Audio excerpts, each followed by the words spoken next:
Show को भी आगे बढ़ाएंगे। उस बीच कुछ अहम स्टॉक की मूवमेंट्स है जिनको लेकर खबरें काफ़ी गर्म है और वही के इम्पैक्ट भी स्टॉक मूवमेंट पर डाल रही हैं। इस बीच अगर हम प्रोटीन ईगॉव के शेयर को देखें तो 20% के भारी गिरावट यहां पर देखी जा रही है। इसके पीछे क्या खबर है और अब किस तरह के ट्रिगर्स निकल कर आ रहे हैं, हमारे सहयोगी वरुण दुबे समझा रहे हैं। डेफिनेटली। तो देखिए, आज प्रोटीन ईगॉव के स्टॉक में अगर आप देखें तो अच्छी खासी गिरावट देखने मिल रही है। इसका कारण है पैन 2.0। अब हुआ क्या है, देखिए, दरअसल इनकम टैक्स डिपार्टमेंट ने एक रिक्वेस्ट फॉर प्रपोजल जो है उसके बिड्स मंगवाए थे और ये बिड्स दरअसल मंगाए गए थे पैन 2.0 प्रोजेक्ट जो है उसके लिए। कंपनी ने भी ये पूरी जो बिडिंग प्रोसेस है उसमें हिस्सेदारी ली थी। हालांकि यहाँ पे इनकम टैक्स डिपार्टमेंट ने दरअसल इस कंपनी को शॉर्टलिस्ट नहीं किया है। ये सबसे बड़ी दिक्कत की बात है इस पूरे प्रोजेक्ट के लिए। अब इस पूरे प्रोजेक्ट के अगर आप देखेंगे तो कुल फाइनेंशियल आउटले जो है वो करीब 1440 करोड़ रुपए के आसपास का था।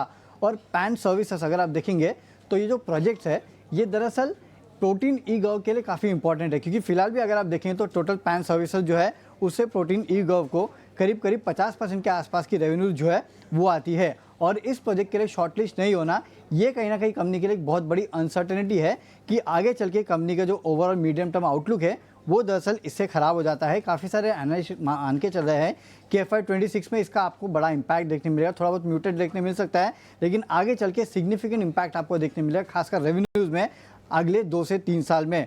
और साथ ही साथ FY27 की जो ओवरऑल रेवेन्यूज़ है उसमें काफ़ी हद तक आपको डिक्लाइन भी देखने मिलेगा, क्योंकि काफ़ी लोग ये मान के चल रहे थे कि शायद इस प्रोजेक्ट के लिए इस कंपनी को शॉर्टलिस्ट किया जाएगा, लेकिन इस कंपनी को इसमें कंसिडर नहीं करना ये कंपनी के लिए दिक्कत की बात है। और याद रखिएगा, पैन सर्विसेज जो है इस कंपनी के लिए काफ़ी बड़ा कैश जनरेटर रहा है, जो कि कंपनी आगे केपेक्स के लिए भी यूज़ करती थी।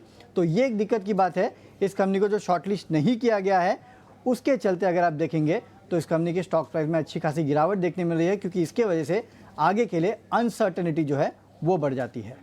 और वरुण, आप कह रहे हैं कि आने वाले समय में थोड़ी सी और दिक्कतें बढ़ सकती है इस मेजर डेवलपमेंट के चलते। बहुत बहुत धन्यवाद आपका तमाम जानकारी हमें देने के लिए। तो शरण, एक बार हम स्टॉक की भी बात कर ही लेते हैं, क्योंकि ये ऐसा कोई ट्रिगर नहीं है जिसका हम सिर्फ एक नीचक रिएक्शन देखेंगे और बाद में उसका इम्पैक्ट नहीं होगा।